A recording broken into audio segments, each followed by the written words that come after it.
Господине Бабич, најнапред како да се избрише од главата надпреварот против кадете Шафхаузен, второто полувреме, и колку овие 60 минути можат да го зголемат ритамот во нозете и во рацете на ракометарите? Pa ja bih rekao ovako, mi smo bili pod koronom i mene osobno nije zabrinjavajuće što smo mi pali drugom poluvremenu jer je to stvarno normalna stvar. Vodili smo prvo poluvreme, drugo nismo fizički držali. Dečki su dali sve što su mogli dati u tim trenucima, međutim netreniranje i korona je ostavila trag.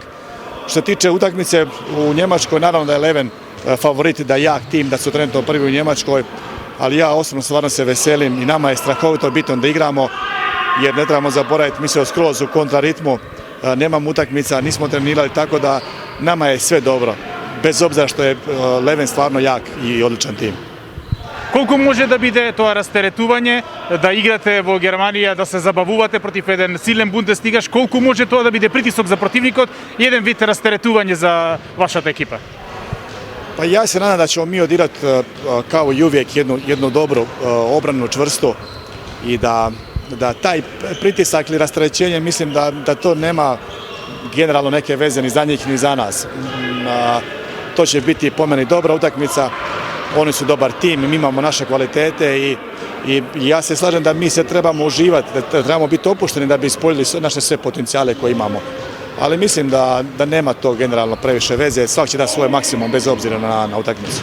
Збор 2 за групата гледаме чудни резултати, но многу израмнети надпревари, скоро секој се решава во последната минута. Како гледате по овие некомплетни 3-4 кола на групата, кои се фаворити и кои екипи имаат најголеми шанси за промоција во нокаут фазата?